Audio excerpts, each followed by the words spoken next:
All right, we went back, looked at all the game film. Obviously, looked at all the mistakes, looked at all the good things, got the mistakes corrected, and put it to bed, and moved on to Old Dominion. So, a team that I'm sure is looking forward to getting us up there. So, this will be our first road game for our football team, and for a lot of young guys on our football team. So we got a lot of work to do in preparation for them. You mentioned after the game Saturday the space that a lot of their receivers had to make plays. When you went back and looked at the game film, what was the reason that they continued? Yeah, most of it was miscommunication, passing routes off and not getting it communicated and all those things. So it was a lot of it was just mental mistakes. Easily fixable? Oh yeah, very easily fixable. We heard a lot of the players after the game mention that word about communication, miscommunication. Like, what specifically does that entail? Well, it means when you're first of all, based on a formation, you've got to communicate the coverage that you're going to run, with each other. So based on splits, that adjusts some of the coverages and how you're going to, decipher those routes. And then in the middle of the route, there's communication that has to be made.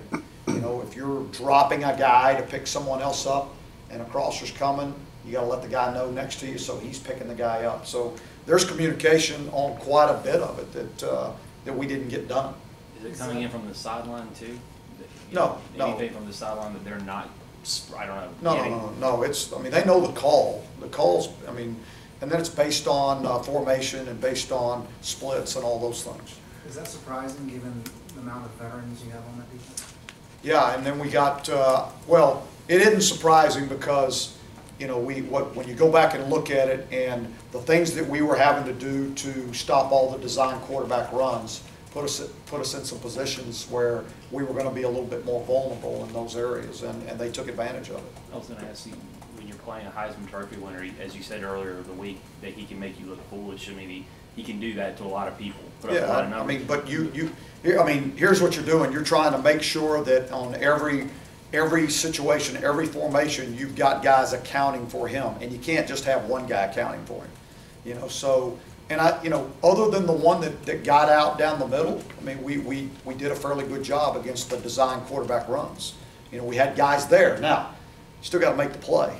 There were times where he made a guy miss and picked up yardage, but we had guys there where they were supposed to be. But I guess there's a difference then in maybe how you would approach not having Lamar Jackson in the backfield. Oh yeah, because that does affect the way you play the defense. It's no doubt about it, because then you may be in different coverages where you're not worried about taking your eyes away from the quarterback. He forces you to keep your eyes on him. If not, if you're just running with receivers and you're not paying any attention to the quarterback, he'll go 80, 90, in a heartbeat. You were pretty discouraged Saturday, and after fixing everything in practice yesterday, did you come away from that feeling better, thinking that they kind of got it now because you said this is easily fixable, or is there still concern that a group with this experience made the number of mistakes they did and there could be a there's always a concern. That's always concerning to me. And really trying to make sure I find out why. That's the biggest thing. That's my fear, is that I don't discover really why. I tell guys, when we're putting in a game plan and the coach says, okay, you guys understand that, and everybody says yes, and you assume that they know it. But then you get out on Saturday and they don't make that adjustment. Well, then they obviously didn't know it. So we got to do a really good job. When I say communicating, that's communication amongst players, but that's also communication with the coaching staff. Is it? You can't just say I got it. You got to know it. What? Not to get specific into like blitzes or whatever, but is there something maybe you have to pull back with this group to sort of, I don't know, that they're doing things that they don't have a handle on, and maybe you need to pull back schematically or something with what you do? Or if I went back and went back through that game plan, I probably would have pulled some things back. Yeah. But not in the big picture of the season. Going into it, I didn't feel that way because we felt like they had it, no problem. But they got exposed in some areas. Then you start, then guys start trying to do things outside of what they should be doing. Trying to make up for it. And then that's when you have real mistakes happen. How do you ensure that it doesn't become like a situation a few years ago in 2014 where things kind of, you know, they snowballed a bit, the guys lost Yeah. confidence? Well, the thing you do is you get, you know, you find out why, you know, and then you make those corrections so that the why doesn't happen again. And then you hopefully that the guys get better and they gain confidence from getting better at it, you know. So that's the only way I know how to do it. Do you feel like you're better equipped in terms of leadership and having a veteran presence to, you know, weather? Yeah, I don't, so to speak? I mean, I'm not gonna compare them, I don't know how to compare them to 14, because that's gone, but I can tell you, we've got some guys that have been doing a good job of leadership on this football team. And so, I'm not really concerned about the leadership part of it right now. I'm more concerned about making sure we get the things corrected and that we all know why they happened. That's the main thing. If we know why it happened, then we can get it corrected, you know, and so making sure that you discover truly why it happened, you know. How much of a factor do you feel like fatigue has been in the fourth quarter the past couple of weeks? Because, you know, if you look at the number, like Louisville averaged, I think, 12 yards per play in the fourth quarter. Yeah, they had, how many snaps did they have? 82 snaps or something? 48 in the first half. Right. You know, so you got to get off the field. You know, you can't, I mean, we had plenty of third and long situations to get them off the field, and we didn't do it. So you're going to be on the field longer. You're going to be on the field longer, you better be in better shape. You know, so you just got to get off the field. Is the communication the biggest thread between game 1 and game 2 as like a problem both times? Yes. Or Yes. So that's the biggest priority, I guess, or focus specifically? Well, it always is. I mean, because you got to be able to communicate to play the game, and so, you know, but it becomes even more so when you're trying to do a few different things to, you know, to adjust to what he could bring to the table. Coach, Miles Dorn's had some flashes of great plays, also made it opposition. How would you evaluate some of his performance after 2 games? He's been okay. You know, hadn't been, you know, I don't think he's reached his potential. I don't think he's met anybody's expectations for playing as well as he can. And, you know, maybe the expectations are too high for him. I don't know, you know, but I think he can play much better than he's playing right now. Larry, you talked about getting off the field. I think they were 9 of 15 on third down. They scored touchdowns on 3 third and longs. Was that just breakdown in execution? Was that part of the miscommunication? Part of the miscommunication, yeah. For those who might be curious about how this upcoming game came to be, a game at ODU, you have the story behind that? I don't. I mean, I just don't know. I didn't find out. Didn't really think about it. Is it your preference to play games like this on the road, or would you rather, you know? Well, I like playing. I'd like to play all our games at home, but right. I don't get to. So, but I don't. You know, I don't know what the story is behind it. You know, I know. You know, that scheduling is one of the toughest things there is in college football right now, and TV dictates a lot of it. And you know, it's very difficult when especially when you are scheduling 10, 15 years out, you know, and it is what it is. So, yeah, I mean, would you know, we got a road game, so. When you played them a few years ago, they were transitioning to FBS. How different is their program now from what you know, from what it was when they came in here a few years ago? Well, I don't know a whole lot, you know. I don't think that their program is anywhere close to what it was, you know, the last time they came here. It's a totally different football team. You know, we had, you know, just some things really go really well in that second quarter. We just kind of blew up, and it got out of hand. You know, I think Bobby Wilder's I think he's done a great job with that program, actually. I mean, and starting it back, getting it restarted, and how far they've come with his, you know, with his guidance. I mean, I think he's done a great job. Coach, what's your expectation for reps with quarterbacks in practice this week? It'll be the same as it's been. Yeah, we're not changing that. It's I think both guys are getting better. I think you know, we'll continue to do it the same way we've been doing. So is that splitting reps? Yeah, we've been splitting them the whole way.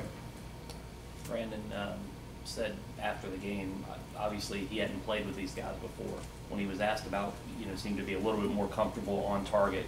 What did you notice on film as far as he seemed like he was more relaxed? Yeah, I thought his you know, his decision making was much better.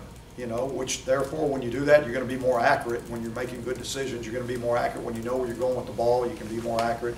I thought he threw some really good balls. You know, there's probably, you know, the one deep one to 21, probably love to have back, you know, and just air it out. But he's trying to be careful, you know, not to throw a long foul ball, but, you know, and give him a shot. You know, we got a DPI out of it, but, you know, we could have had 6.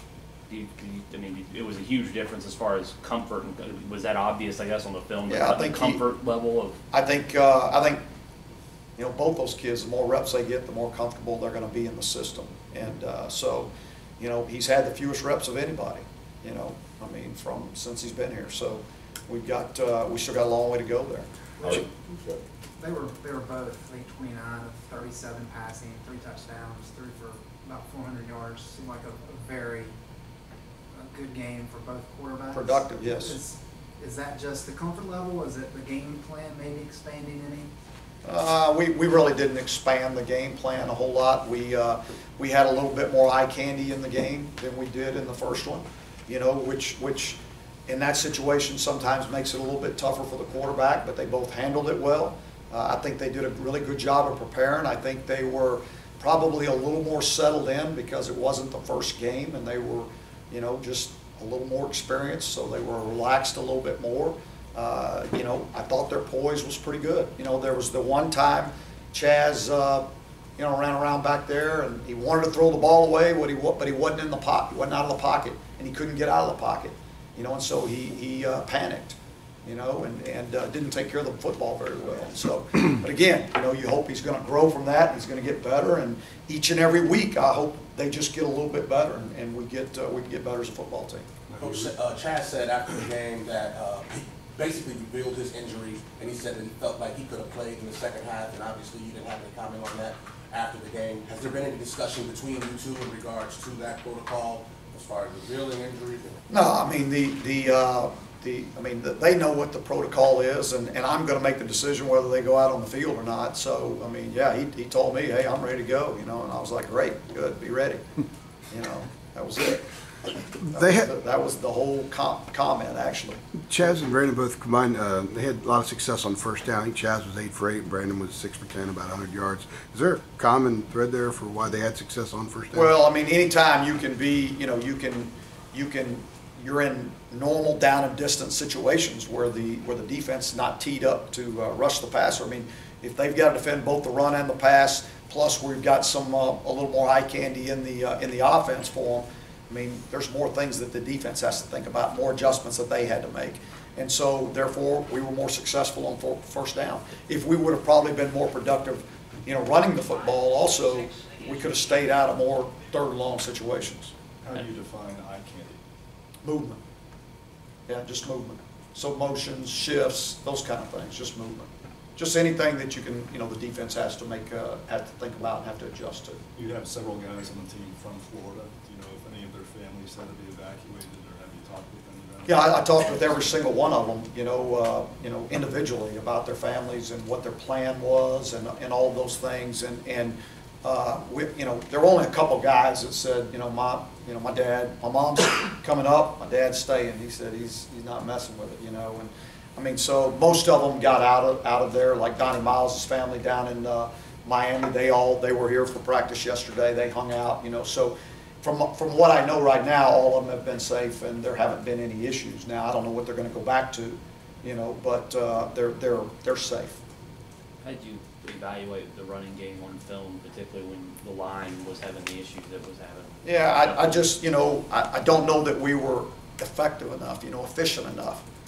We had some good runs. We had some things that were good, and then we, you know, there were too many times that were just you know, one block, one just a little bit of movement away from having a really good run, and we don't get it done. So again, the continuity there is important, always is in the offensive line, but we don't have it right now. So we got to make do, and we got to find a way to make it happen. On the film, then, just sort of clarifying, is the continuity on the line, the reshuffled line, was that a bigger factor as far as the ability to run as opposed to the efficiency of and now what I was proud of those guys when we had to shuffle them up and put is that they did a good job protecting the quarterbacks.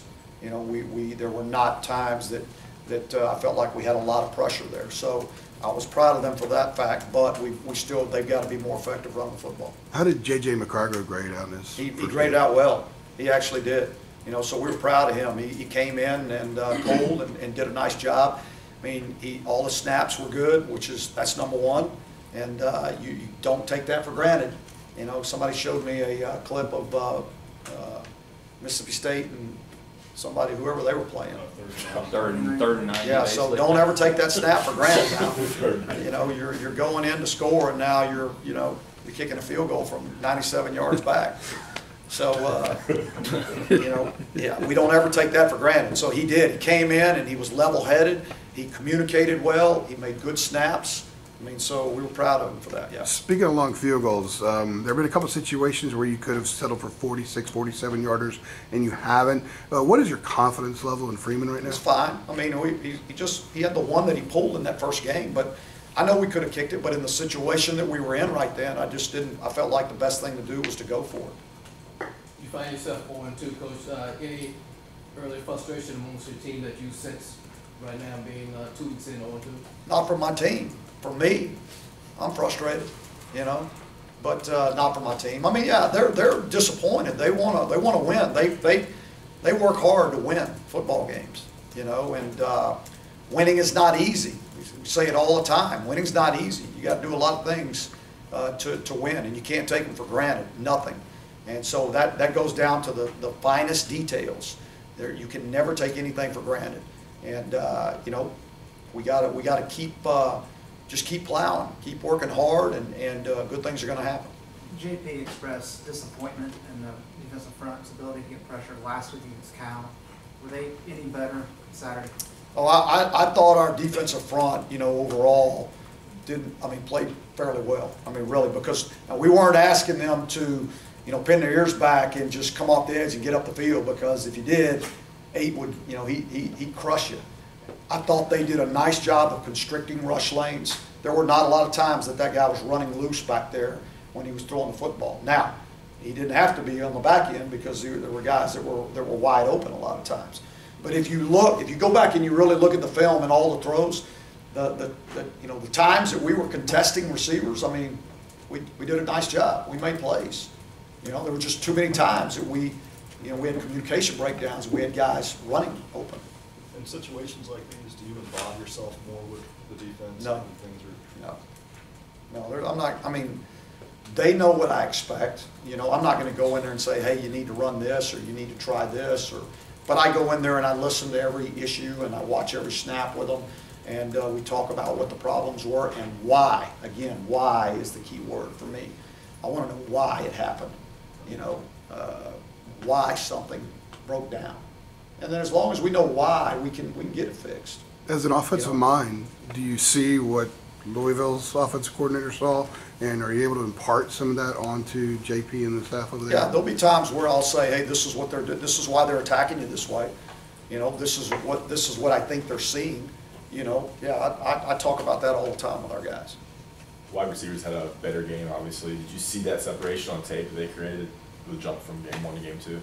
Yeah, you had guys. I mean, especially, you know, I'll say, you know, Prohl and Thomas Jackson and even Anthony Ratliff and the young kid Daz Newsome.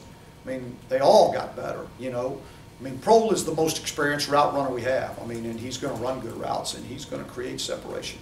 But you start seeing Thomas Jackson on the touchdown down there, and the way he set the defender up, you know, okay, now they're starting to get this about how to use the leverage of the defender against himself, you know, those kind of things. So, you know, slowly we'll just keep growing in that area. Have you rescheduled anything with Michael Jordan after he had to postpone the I have not talked to Michael. I know that was a lot on his plate for between, you know, his family and his wife's family, especially. I think she's all from the Miami area. And I heard they have like 30-something people that they were trying to get out of that area, you know, to safety. And so, you know, all I cared about is that, you know, he was safe and his family was safe. So I'm sure it'll happen again. Yeah. All right, thank you, folks. Thanks, Coach. Thanks, Coach.